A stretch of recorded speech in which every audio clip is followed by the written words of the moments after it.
Ángulo 13 no se hace responsable de las opiniones vertidas por los invitados.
Sin recuperarnos por la pérdida del investigador Jesús Trems, el destino nos dio un enorme batacazo hace tan solo unos días, cuando supimos que Fernando Vázquez, conocido locutor, gran voz y maravillosa persona, nos dejó de forma repentina. Fernando, hermano de mi buen amigo y compañero Santiago Vázquez, ahora puede tocar el cielo con la punta de sus dedos. El programa de esta noche quiero cerrarlo con un sentido y sencillo homenaje en forma de tema musical para el que muchos denominan, entre ellos yo, el Sinatra de la radio. Programa 23 de la 8ª temporada. Comenzamos.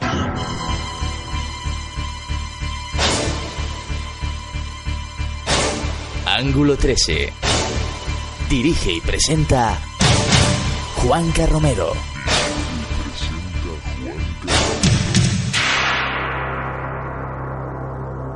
Amparo Cuevas, una sencilla y humilde mujer, madre de 7 hijos, no podía imaginar que un 14 de junio, allá por 1981, la aparición de la Virgen de los Dolores en la finca de Prado Nuevo, en el Escorial, le iba a cambiar por completo la vida. Los mensajes de la Virgen continuaron hasta 2002 y hoy Prado Nuevo es uno de los centros de devoción mariana más importantes de España. Aquí se han producido curaciones, pero sobre todo muchísimas conversiones. De hecho, el cardenal Antonio María Rouco Varela ha llegado a autorizar recientemente a los sacerdotes y religiosos a que acudan a este punto del Escorial a rezar el rosario. Estamos en el Escorial ante un futuro santuario como el de Lourdes o el de Fátima.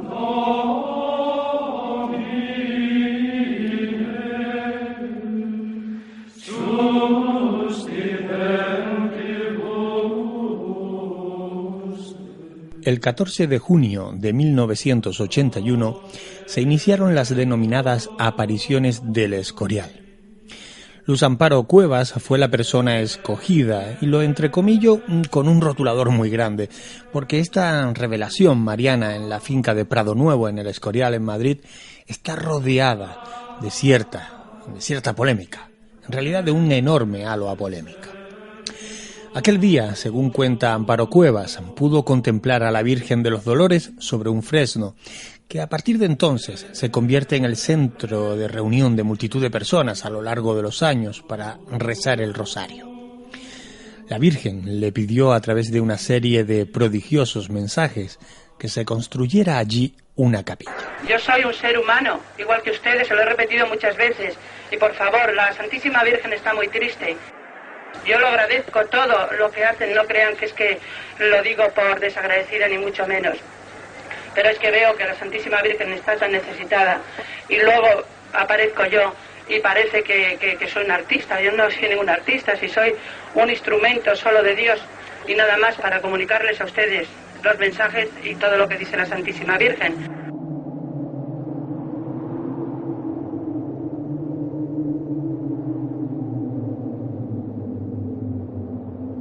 Soy la Virgen Dolorosa. Quiero que se construya en este lugar una capilla en honor a mi nombre, que se venga a meditar de cualquier parte del mundo la pasión de mi Hijo, que está muy olvidada. Si hacen lo que yo digo, el agua de esta fuente curará. Todo el que venga a rezar aquí diariamente el Santo Rosario será bendecido por mí. Muchos serán marcados con una cruz en la frente. Haced penitencia, haced oración. El 24 de junio de 1983, Amparo afirma que se le vuelve a aparecer la Virgen y le pide que se funden casas de amor y misericordia para los pobres. Según Amparo, la Virgen se aparece dando diferentes mensajes en varias ocasiones. Así se aparece el 18 de septiembre de 1983, el 25 y el 31 de mayo de 1984. Según la propia Amparo, llegó a ver a la Virgen hasta en 376 ocasiones. A comienzos de la década de los 90 del siglo XX, el entonces alcalde del Escorial, Mariano Rodríguez, el párroco Pablo Camacho Becerra y el administrador de la finca de Prado Nuevo, Tomás Leyún, intentan poner fin al movimiento, llegando a cerrar por parte del ayuntamiento la finca. El 15 de septiembre de 1995 se reabre Prado Nuevo al perder el PSOE la alcaldía. La Iglesia Católica, si bien en un primer momento no se posicionó respecto a lo ocurrido, en 1985 afirmaba que no había constancia del carácter sobrenatural de las supuestas apariciones, pero en 1994 el arzobispo Ángel Suquía reconoció este señor a la asociación. Por otra parte, en 2010 el arzobispo Rouco Varela, conocido también por otras lindeses, permitió a sacerdotes y religiosos participar en los actos que se celebraban en la finca y finalmente, en 2012, el mismo Rouco Varela autorizó la construcción de una capilla en Prado Nuevo, previa licencia provisional del Ayuntamiento del Escorial. Era un 14 de junio del 81 y estábamos trabajando ahí atrás en un huerto que tenía el marido de Amparo. Después de estar trabajando, pues veníamos a esta fuente a beber agua. Cuando estábamos cogiendo agua, yo vi que un Amparo iba hacia el árbol y cayó de rodillas ahí cosa que, bueno, yo creí que estaba rezando o haciendo algo y seguí con mi agua. En ese momento vimos como salía una columna de humo blanco de largo que duró muy poquito, entonces nos acercamos a Amparo y vimos que estaba en éxtasis. Cuando salió de ese éxtasis, ella nos preguntó, oye, ¿habéis visto algo? Y le dijimos, bueno, hemos visto que salía un humo de largo, pero que se ha ido enseguida. Y la mujer, bueno, se cayó, entonces nos fuimos ya andando hacia el huerto, tranquilamente para allá, ¿no? Y seguimos andando, ella dijo así, en voz alta un poco, ¿y cómo digo yo ahora esto? Que he visto a la Virgen. Y me ha dicho que en este lugar se construye una capilla para que se venga de todas las partes del mundo a rezar la Pasión de Jesucristo, que está muy olvidada. Posteriormente, el Juzgado de lo Contencioso Administrativo número 23 de Madrid, a denuncia interpuesta por un colectivo denominado Escorial Laico, anuló el acuerdo del Ayuntamiento del Escorial por el que había concedido dicha licencia provisional, en sentencia del 23 de febrero de 2016. Tu forma de ver las cosas. Tu ángulo de visión. Periodismo de investigación. Ángulo 13.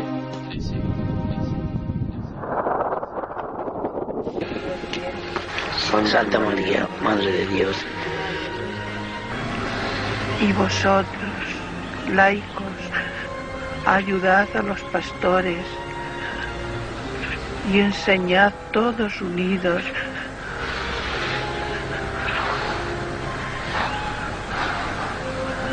la riqueza que hay en la Iglesia.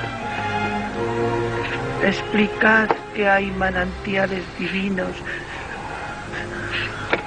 para alimentar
y reproducidas por los altavoces. Tu forma de ver las cosas. Tu ángulo de visión. Periodismo de investigación. Ángulo 13.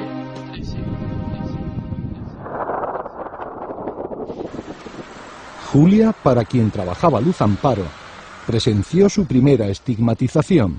Digo, anda, pues ¿qué le ha pasado? Dice, pues nada, que me salió así un bulto en el pecho con mucho escozor. Digo, uy, pero se la ha quitado. Dice, pues no lo sé. Digo, a ver, y lo fui a mirar y tenía la forma de un corazón en el centro del pecho, así abultado. Mi niña Beatriz dice, mamá, te llama Amparo. Digo, ¿dónde está? Dice, ven, que está en mi habitación. Fui allí y estaba sentada muy recogida y digo, ¿qué te pasa? ¿Qué la pasa? Y se abrió la camisa y ese corazón estaba sangrando. Y me llaman otra vez. Y fui y estaba en la cama y ya tenía los puntitos de sangre en la frente en forma de cruz y las llagas en la mano.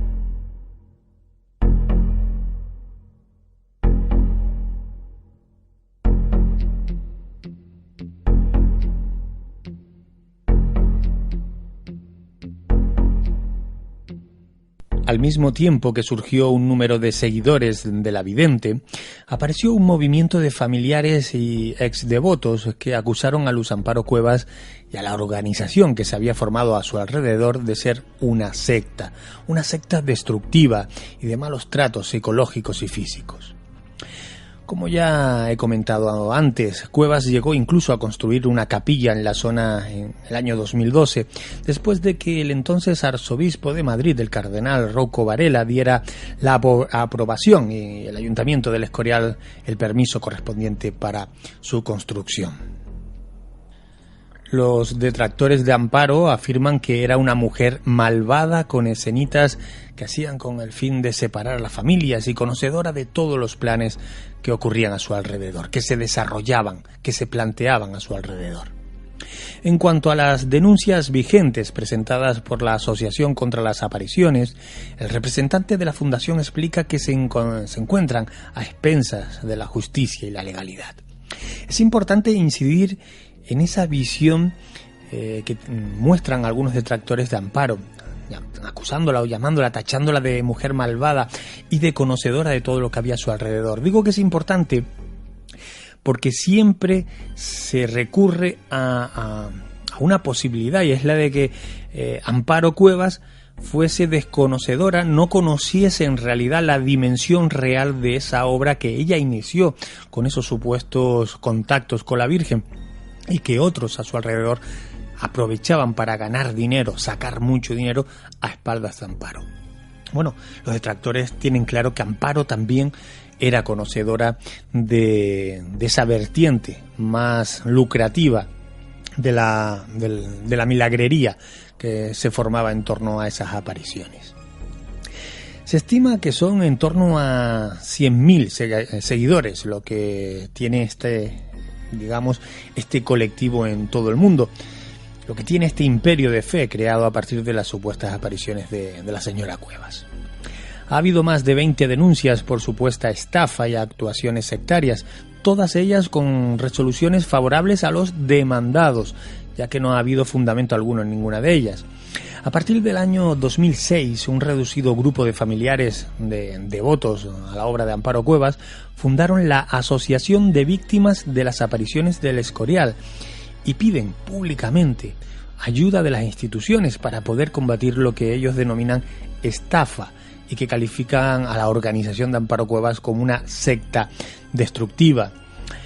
Este reducido grupo está fundado e impulsado por los hermanos Juan Carlos y José Javier Malo Suescum, poco después de que se opusieran a la decisión libre y voluntaria de que su hermano José Luis entrara en la obra. Es que las personas que entran de forma voluntaria y son todos mayores de edad. Lo difícil es demostrar que una persona mayor de edad está retenida contra su voluntad en un lugar como este, porque ellos de forma aparente o aparentemente no muestran interés por salirse de la obra, ¿no? ¿Dónde empieza la secta o dónde acaba la fe y comienza la secta, ¿no? Esta es la parte complicada. En el año 2008 se presenta una denuncia en la que se afirma que 15 menores sufrían supuestos malos tratos psicológicos y físicos en una vivienda del entramado de la Fundación de Cuevas. El defensor del menor de la Comunidad de Madrid consideró inadecuada dicha situación. Las religiosas seglares de la residencia pertenecientes a la obra, hay que decirlo, no cotizan a la Seguridad Social por su labor. Esto ha sido avalado por los tribunales tras varias denuncias de la Inspección de Trabajo de Madrid. Cuando llegó el momento de integrarnos en la comunidad, yo sabía que aquello suponía poner todo a cero y la familia de mutuo acuerdo pues decidimos dar ese paso, un poco en el aire, porque era una obra que estaba en ciernes, estaba empezando y no sabías cómo iba a terminar. Sin lugar a dudas, recibí una gracia muy grande que nos hizo a todos dar ese paso definitivo, como lo dieron pues otras personas que de la noche a la mañana su vida sufrió un giro de 180 grados como pasó con la mía. Yo podía haber dicho que no quería, y si lo hubiera dicho, pues mis padres hubieran tenido que hacer el sacrificio de no entrar ellos para poder seguir ayudándome, ¿no? Pero sin embargo, porque yo estaba convencido de estos hechos y de que esta obra es de Dios y que Dios nos pedía y me pedía entregarme a Él por medio de esta comunidad, pues di el paso. Bueno, seguimos en Ángulo 13, recorriendo, esbozando algunos de los polémicos frentes que rodean el expediente de las apariciones de Prado Nuevo del Escorial. ¿Qué cuentan los familiares? ¿Qué dicen los amigos de personas que, según ellos, están dentro de esta orden retenidos como miembros de una secta? ¿Quién hace los cubos de sangre? ¿Cómo los hacéis? ¿Cómo metéis a niños dentro de una habitación en la que la vidente está sangrando por todos los lados? Eso mismo le hacéis a Sandra y a Antonio. A mi hermano le habéis quitado todo. Como a Esteban. ¿Estáis tan enfermos como Amparo Cuevas? En el caso de Sandra y Antonio, tuvieron que escaparse del colegio, en el descanso, ir a asuntos sociales y denunciar, pues por un lado, las palizas que le estaban dando a su hermano y los maltratos que estaban llevando psicológicos. Aquí ya ha aparecido la Virgen, eso de los maltratos y eso de la secta, todo es mentira. Son unos manipuladores, lo único que quieren es la pasta de los que están ahí que no nos atienden. Esta chica refiere que su hermano no ha ido al colegio el día 15 por la paliza que le ha dado un cura. ¿No me podría explicar alguien eso? Hemos visto curas viniendo con los mismos fieles. Sí, pero es que dentro ya están otros, que son los fijos, los ¿Qué es lo que dice la capellanes. Iglesia? ¿No nos puede explicar? La Iglesia, supuestamente, aquí no puede haber ningún sacerdote hablando de los mensajes de la Virgen. Lo dice el cardenal Suquía. Eso es confusión, por no decir engaño. Yo me he curado ahí de un cáncer hace muchos años. ¿Cuántos Yo años lleva vengo usted todos viviendo? los días. ¿Cuántos 16 años llevo viniendo. ¿Se ha curado usted de un cáncer? Sí, de un cáncer de estómago. ¿Quién la ha curado? La Virgen rezando. A mí me hace muchas veces caricias por las noches cuando estoy en la cama. Cuando me voy a dormir me hace caricias en la cara. Y huelo el perfume de ella. Y estoy enamorado de ella. Vivo solo. Y estoy enamoradísimo de ella, de su hijo y de San José bendito. Para entrar aquí tienes que aportar todo tu patrimonio y todas tus pensiones, todo el dinero que tengas. Entonces, aquí tenemos registrado cerca de 130 propiedades que las tienen en A. Lo que puedan tener en B puede duplicar el número de propiedades. Entonces, estaríamos hablando de 300 millones de euros. Ciencias de frontera. Enigmas. Historia oculta. Leyendas. Misterios. Ángulo 13. Rozando los límites de lo explicable. Llegados a este punto, recupero una entrevista realizada al buen amigo Santiago Vázquez, a quien aprovecho para mandarle un fortísimo abrazo en estos duros momentos en los que hablamos precisamente de apariciones marianas, duros momentos para Santiago y para toda la familia. Bueno, pues recuperamos una conversación sumamente interesante como todas las que mantenemos con el maestro de la parapsicología actual en España, con Santiago Vázquez.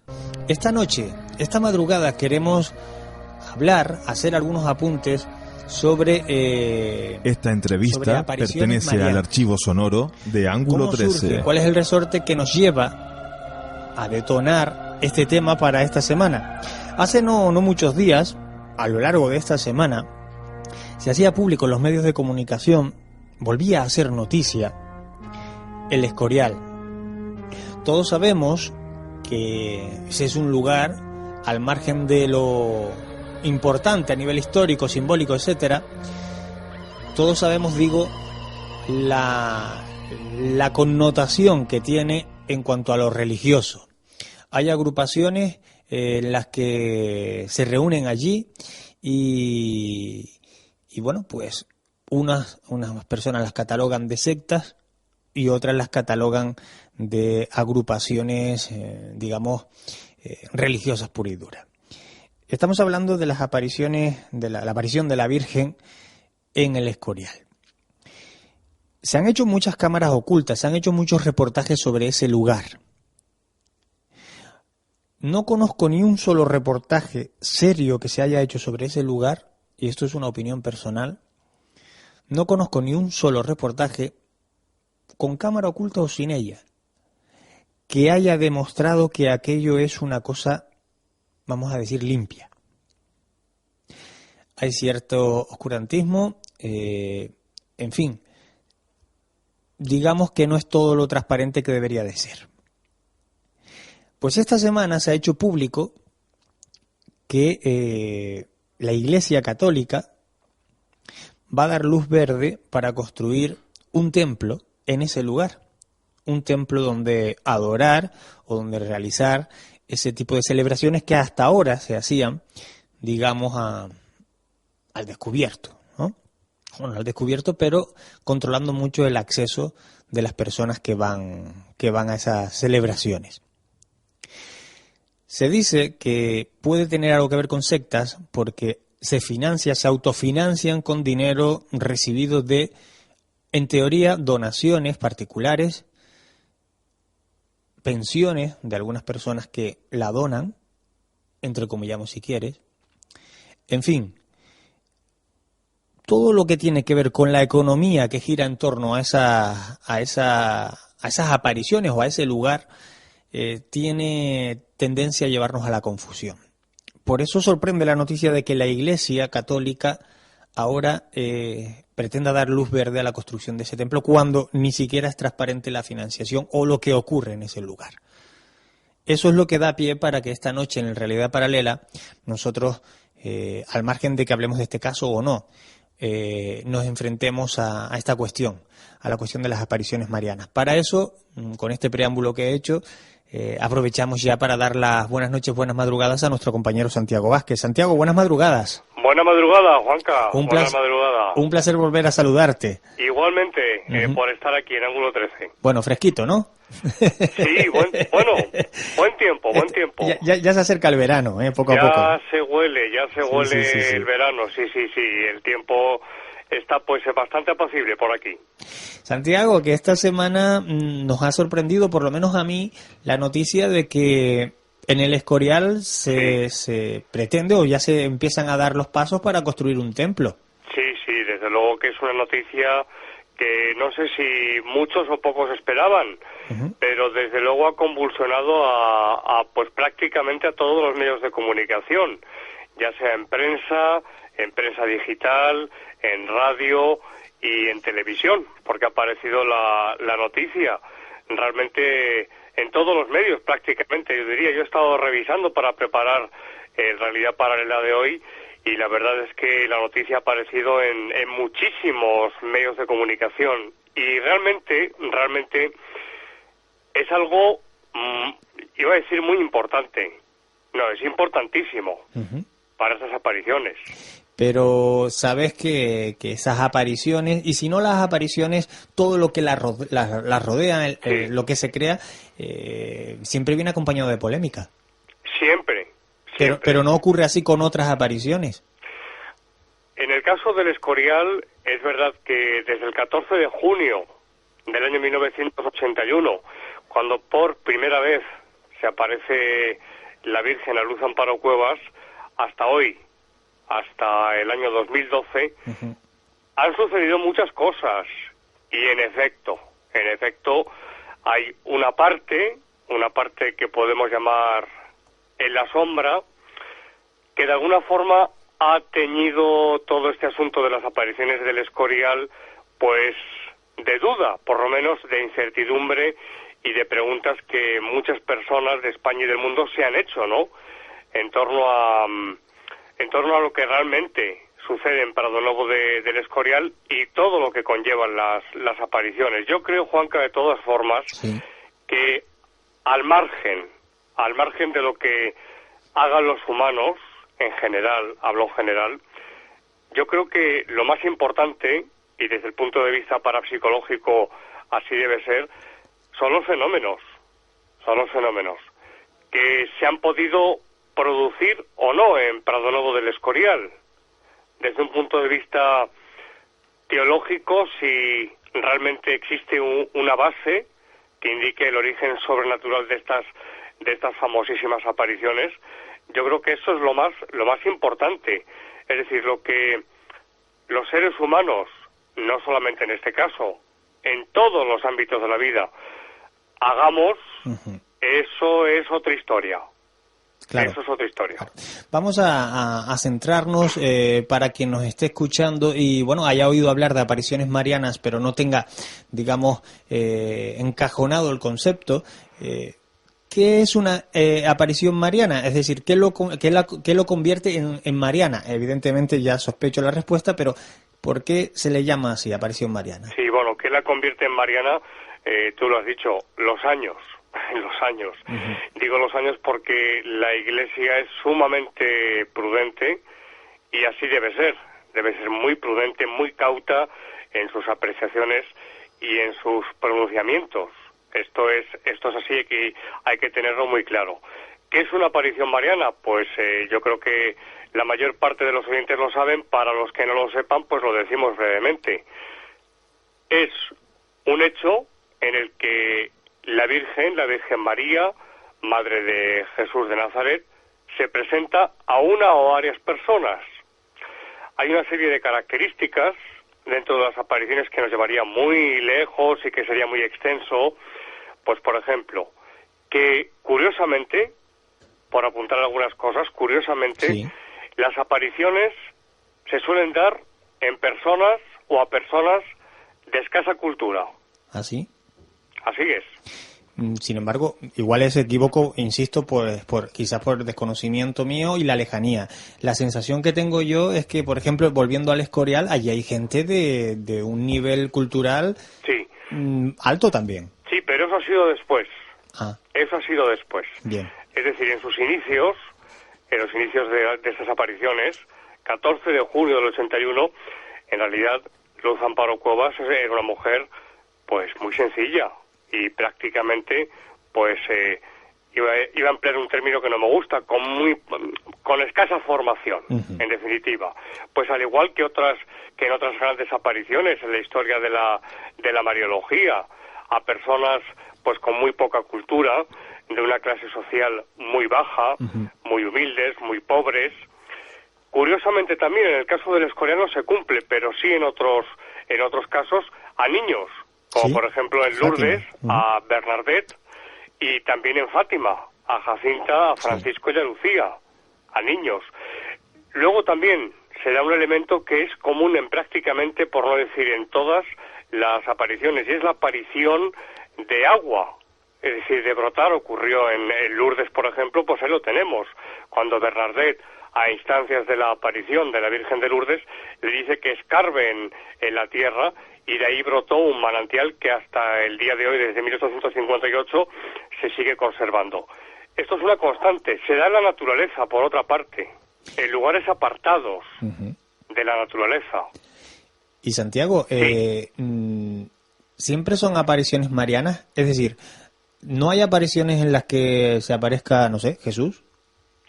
Muy buena pregunta, realmente, escasísimas, Juanca, es decir, dentro de la vida de una persona que es religiosa, con un nivel espiritual muy elevado, hablamos de santos y de místicos y místicas, sí se han producido muchísimas veces apariciones de Jesucristo, según la teología, la segunda persona de la Trinidad.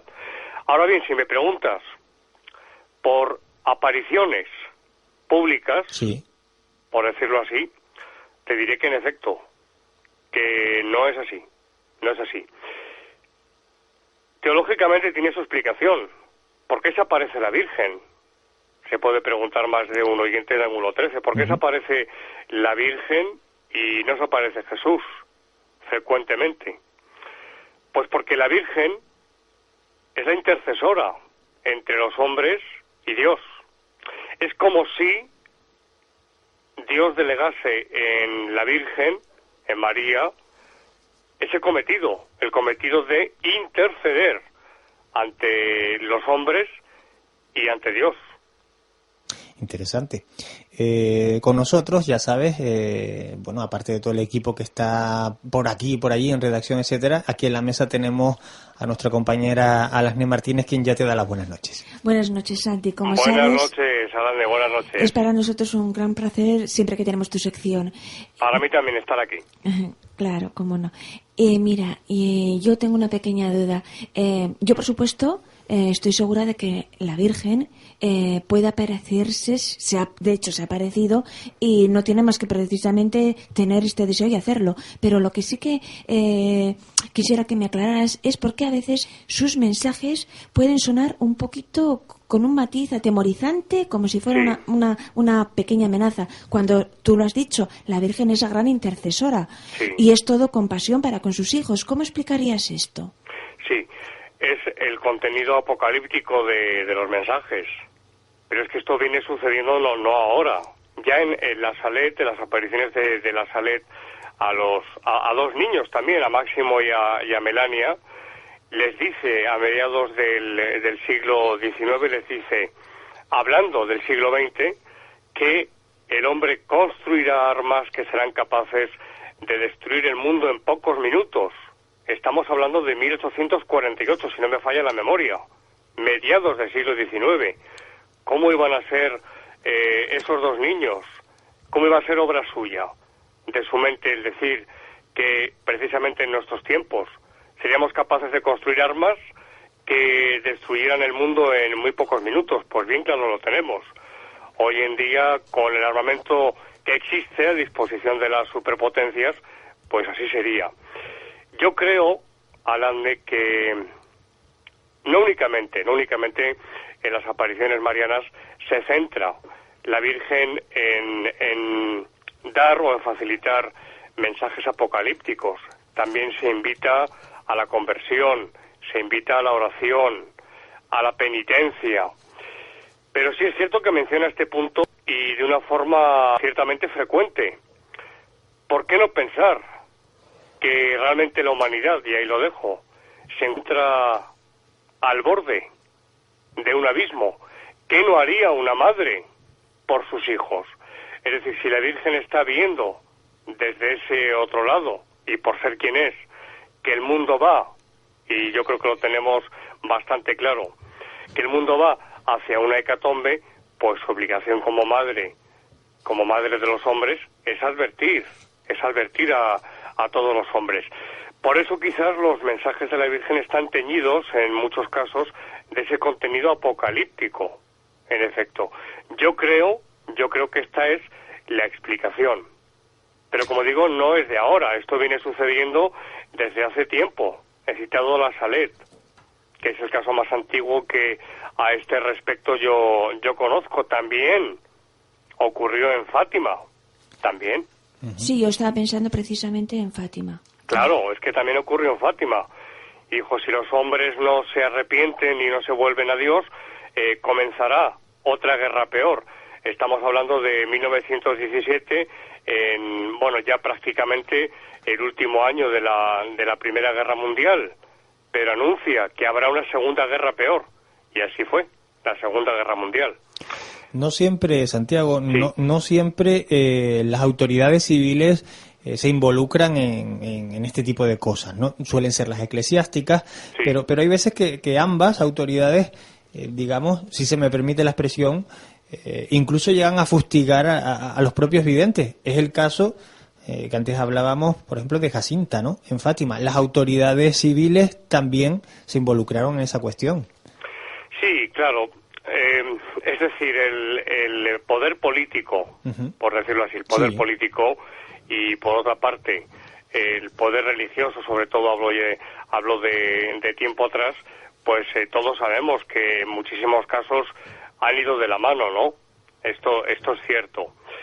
Afortunadamente yo creo, Juanca, que en este caso, en el caso del Escorial, que es muy importante la noticia, porque el 14 de junio del 81, cuando se aparece por primera vez la Virgen a Luz Amparo Cuevas, lo que le dice, tengo aquí el texto, es lo siguiente, con vuestro permiso voy a leerlo, son dos líneas. Le dice: soy la Virgen Dolorosa, quiero que se construya en este lugar una capilla en honor a mi nombre, que se venga a meditar de cualquier parte del mundo la pasión de mi hijo, que está completamente olvidada. Si hacen lo que yo digo, habrá curaciones. Este agua curará. Pero no se queda ahí, porque el 14 de octubre del 81, el mensaje dice lo siguiente, una línea: diles a todos que cuando esté hecha la capilla, se llame Capilla de Nuestra Señora de los Dolores. Y el 1 de enero del 82 dice: quiero que hagan una capilla en honor a mi nombre, para hacer retiros y ejercicios espirituales. Y por último, el 14 de julio del 84, dice: y que el Santo Sacramento esté de día y de noche expuesto para todo el que quiera venir a orar a este lugar, pero que Cristo no esté nunca solo, hija mía. Es decir, que es algo que la Virgen, desde el principio de estas apariciones, ha pedido, y que el cardenal arzobispo de Madrid, Rouco Varela, ha permitido y ha autorizado para que se construya esa capilla en Pradonuevo del Escorial. Es muy importante este hecho para el desarrollo de las apariciones. En efecto, es muy importante. ¿A qué huele una aparición, Santiago? Una aparición mariana. Indudablemente a rosas. A rosas. Es decir, esto lo encontramos. Esta entrevista pertenece al archivo sonoro de Ángulo 13. En hagiografías, en vidas de santos y de santas, lo encontramos. Es decir, la manifestación mariana, dentro de la parapsicología, pues sería, como ya sabes, un fenómeno de clariesencia, en este caso clariesencia sobrenatural, ya que es de origen divino, pues es un olor a rosas. Aunque también es cierto que en este tipo de lugares marianos, pues también se perciben otro tipo de aromas. Pues, por ejemplo, incienso. Esto ha ocurrido en Pradonuevo del Escorial y, ¿por qué no decirlo? Yo he sido testigo de este fenómeno. Incienso, lógicamente, y claro está, que no tiene una fuente o un origen natural. Claro. Es un olor fortísimo, penetrante, muy agradable, que flota en el ambiente y que te envuelve. Pues exactamente igual con las rosas. También a nardos, a lirios, a claveles, en definitiva, pues a flores, ¿no? Pero sí se ha identificado a lo largo de la historia la presencia de la Virgen, la manifestación de la Virgen cuando huele a rosas. Santi, la Virgen es lógico para una mente normal el que podamos comprender sin demasiados conocimientos teológicos que puedan sus fieles un día concreto, un viernes concreto de un mes, o esto cómo lo entiendes tú. Sí, yo creo que es coherente, que entra dentro de una lógica, de una pedagogía, vamos a decirlo así, porque echando mano precisamente de la documentación en Mariología, pues en Fátima se aparece el 13 de mayo de 1917 y les dice a los niños que vuelvan los 13 de cada mes hasta el 13 de octubre, que fue la última aparición, por ejemplo, ¿no? También ocurre en Lourdes, exactamente igual. En Guadalupe, en México, al indio Juan Diego también le cita y le dice que vuelva a ese lugar. Por lo tanto, no es una excepción en el caso del Escorial, que esos mensajes que ya no se producen desde el año 2003, en efecto, pues Luz Amparo Cuevas entraba en trance los primeros sábados de cada mes. Pero puede haber gente que, conociendo esto, haya cometido fraude, no digo que sean los del Escorial, sino en otras partes de España, porque copien el procedimiento que ha usado la Virgen cuando sí que ha sido, cuando citas auténticas. Por supuesto. Estoy totalmente de acuerdo contigo, Alande. Yo conozco concretamente dos apariciones, una cercana a Toledo, voy a omitir el nombre, y otra que todos conocemos en el sur de España, pues que en efecto, de la península me refiero, pues en efecto, pues en el primer caso yo visité ese lugar en varias ocasiones. A mí sí que ahí no me constaba como investigador el carácter sobrenatural de esas apariciones, y en las otras pues exactamente igual.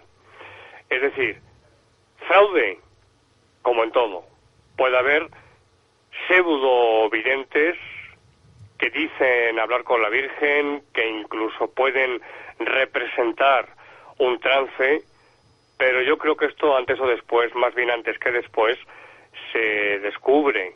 Tengamos en cuenta que las apariciones del Escorial se vienen produciendo desde 1981, que son muchos años. Sin embargo, estas otras, de las que hablo, pues duran muy poco, porque la impostura enseguida se hace evidente, ¿no? Y qué triste además, ¿no?, que se cometa fraude en Desde el luego. nombre de la Virgen. Desde luego, me parece, en fin, que no es de recibo. Jugar como en ciertas apariciones al sur de España, pues con los sentimientos de las personas, pues eso realmente, en mi opinión, es absolutamente deleznable. Santiago, ¿una aparición mariana tiene poderes curativos? Vamos a ver, amigo Juanca, como siempre tus preguntas también son realmente interesantes, como siempre. El milagro, hablas de milagros. Sí. El milagro sola y únicamente lo puede obrar Dios. Únicamente. Ahora bien, que se pueda servir, en este caso, ya que hablamos de apariciones marianas, que se pueda servir como intercesora de la Virgen, esto puede ocurrir. Recuerdo ahora mismo el archiconocido, famoso caso del milagro del cojo de Calanda, que es un caso interesantísimo, documentado perfectamente en el siglo XVII, 1640, sucedió en Calanda, y realmente, pues, yo creo que así es. Es decir, la aparición mariana puede, y hay documentación mucha, puede obrar un milagro, pero es importante decir esto: el poder procede de Dios, que se sirve bien de su Hijo Jesucristo, bien de la Virgen, bien de un santo, pero como intermediarios. En el caso de Jesucristo no. Jesucristo en este caso no encaja en el esquema. Pero sí la Virgen, porque la Virgen no es un personaje divino. No constituye parte de la Trinidad.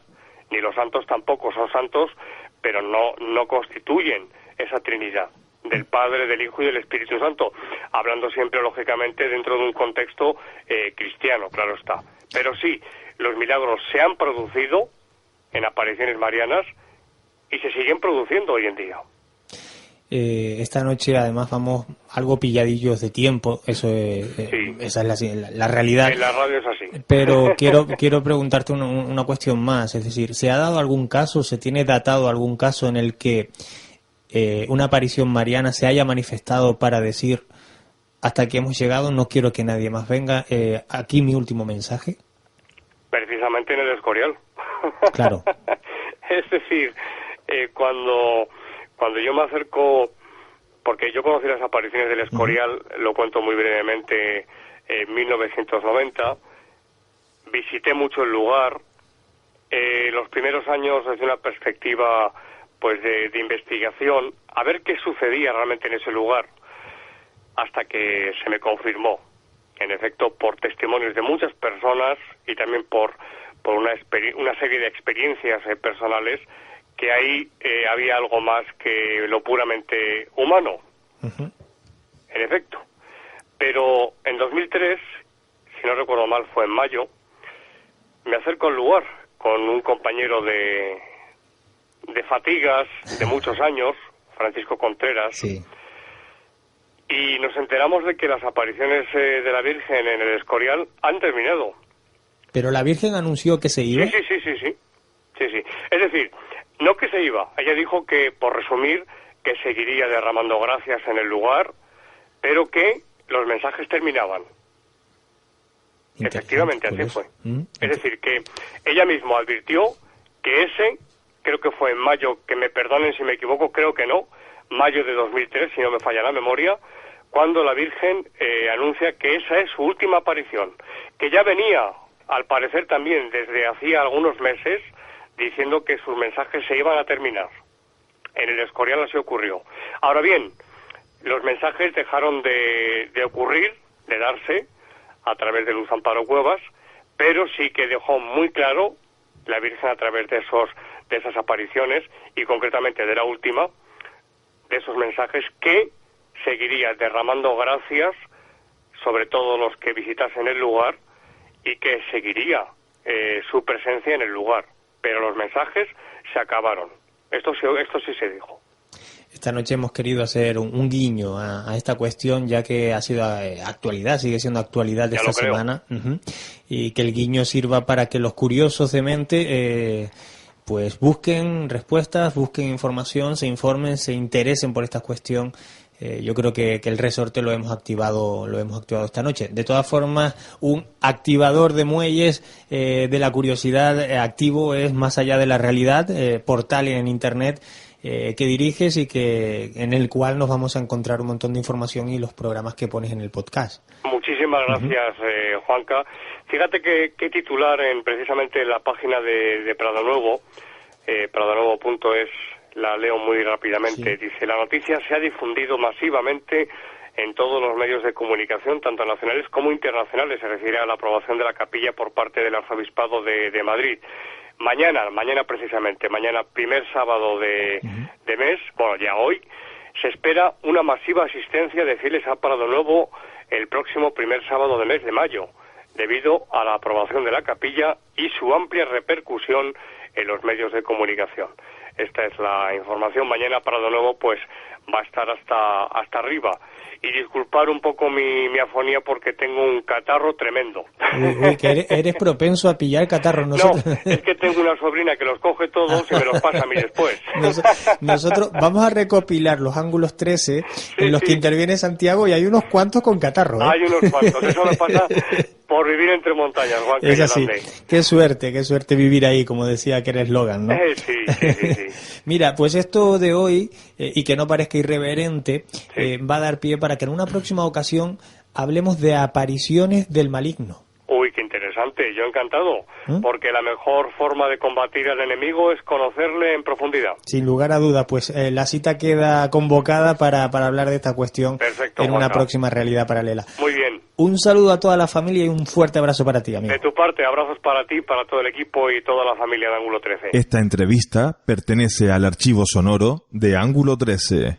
Tu forma de ver las cosas. Tu ángulo de visión. Periodismo de investigación. Ángulo 13.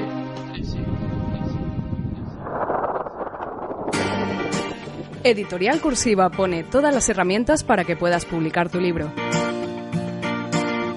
Tú escribes y nosotros hacemos todo lo demás. Contáctanos a través de la página web cursivaeditorial.com. Editorial Cursiva. Vamos a dar mucho que leer.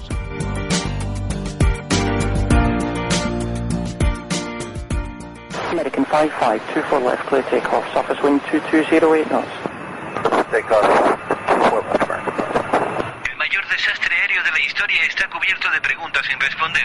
¿Fue una bomba el detonante de todo lo que aconteció después? ¿Hubo errores humanos? ¿Estaba preparado el aeropuerto para recibir grandes aviones? ¿Por qué rodaban dos aeronaves de frente en la misma pista de despegue antes de la colisión? ¿Es cierto que en torno a la pista aparecen seres espectrales y extrañas luminarias? Las respuestas a estas preguntas están incluidas en las páginas del primer monográfico dedicado a la tragedia aérea del 27 de marzo del 77 en el aeropuerto de Los Rodeos, en Tenerife, Islas Canarias. Catástrofe 77. Lo que logramos ver concretamente fueron una serie de luces de carácter. El hombre ante lo desconocido pues siempre tiene un cierto temor. Yo soy una de esas personas para quienes todo lo relacionado con la muerte. Habíamos visto algunas luces de estas, como se apagaron los faros, se apagó el motor y el casete dejó de funcionar. También los amigos de Ángulo 13, a partir de este momento ya pueden descargar el programa desde la página web. Ángulo 13.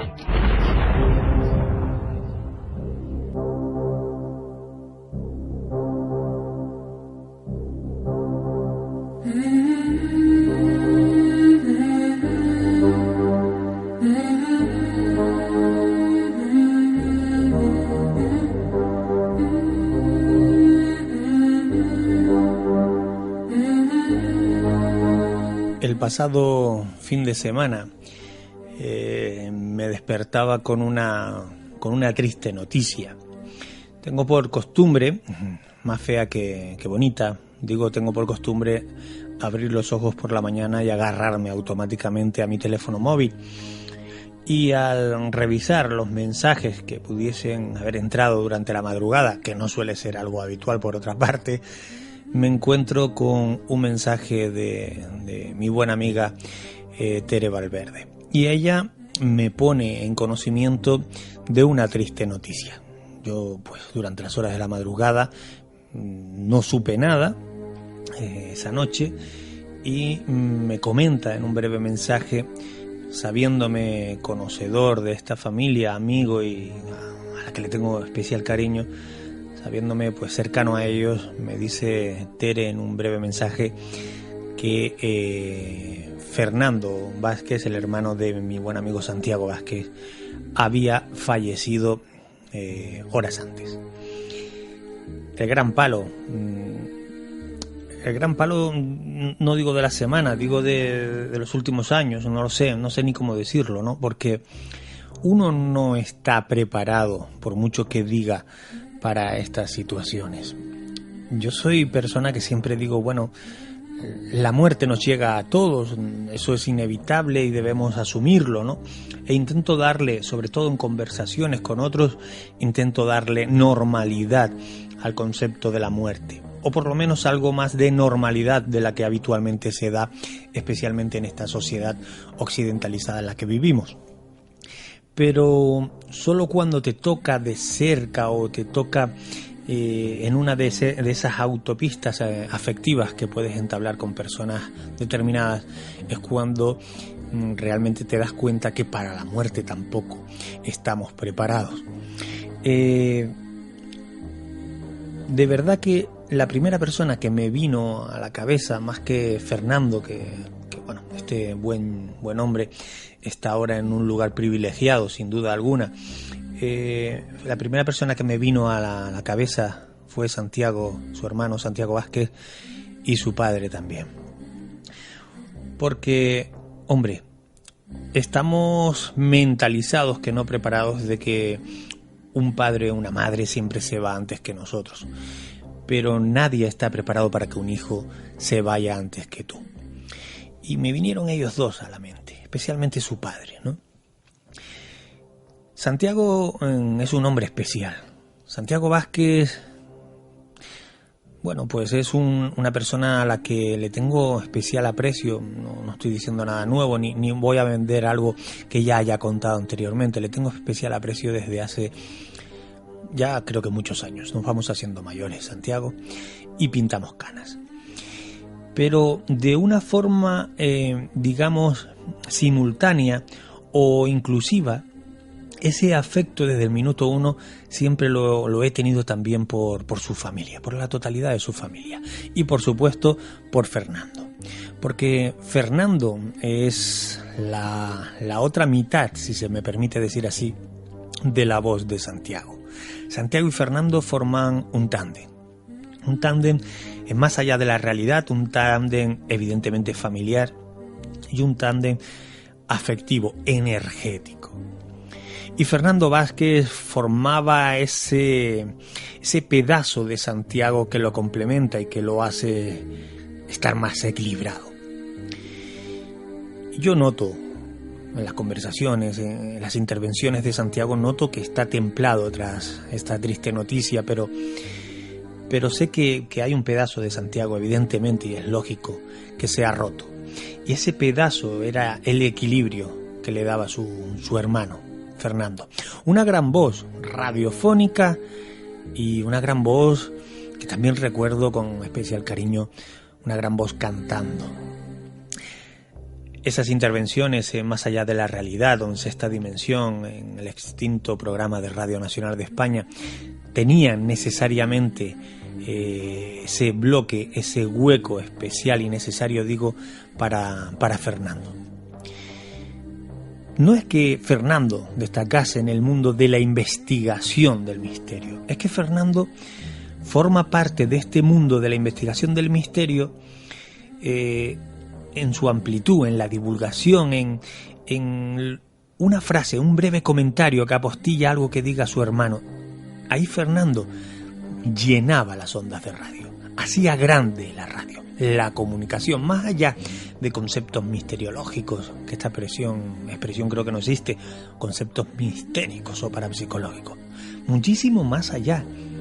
Fernando Vázquez ha sido mucho más que una simple frase referida al misterio. Quizás tú que me escuchas ahora, pues por generación o porque tus temáticas radiofónicas han sido otras hasta no hace tanto, no lo sé, no tenías conocimiento de este gran hombre, de Fernando. No tienes por qué, pero estoy convencido de que a poco que rasques, que curiosees, vas a ver la dimensión, la intensidad con la que Fernando Vázquez llenaba la radio. Cada vez que tenía la oportunidad de sentarse frente a un micrófono, en un estudio, en un pequeño cuarto con un micrófono conectado a un ordenador, da igual, llenaba con su voz. Alguien en la red de redes, hace unos días lo tildaba del Sinatra de la radio. Creo que es una expresión acertadísima, no solo por cómo llena con la voz, sino porque además, entre sus grandes pasiones, estaba o está la música. No solo como un buen aficionado, oyente de la música, sino que además cantaba, hacía música. Para acabar el ángulo 13 de esta noche, y si tú me lo permites, aunque no tenga un corte misteriológico, que hoy estoy con esa expresión, un corte mistérico, el tema musical que me apetece poner ahora, sí te pido permiso para que me permitas pinchar este durito de música, como decíamos antes. Y lo voy a hacer por dos motivos, porque no sé cómo rendirle, no homenajes, rendirle mis respetos a la figura de Fernando y por supuesto a Santiago y a su padre y a toda su familia, sino porque además la voz que ocupa este tema musical, este durito de música que voy a pinchar a continuación, es la voz del propio Fernando Vázquez, que se nos ha ido muy joven. Cuando se nos van personas que son más jóvenes que tú, cuando se va una persona que no digo que ha vivido menos que tú, posiblemente mucho más, pero sí en recorrido de fechas, de años, el golpe es muy duro. Se fue Fernando, está ahora tocando estrellas con la punta de los dedos. Qué suerte poderlas tocar, qué suerte las estrellas que pueden ser tocadas por alguien con el proceso creativo y con esa magia que tenías tú. El tema musical que pincho ahora está interpretado por el mismo Fernando Vázquez. Desde aquí todo un mensaje energético en nombre de todos los anguleros, que sé que respetabas y que en algún momento te sentiste también parte de ellos. Un mensaje de cariño y afecto para Fernando, que está en las estrellas, y también para toda la familia y todos los amigos del mundo de lo insólito y de la comunicación en general. Se nos fue una gran voz, se fue el Sinatra.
Ángulo 13. Un recorrido por la divulgación de fronteras. Con Juanca Romero.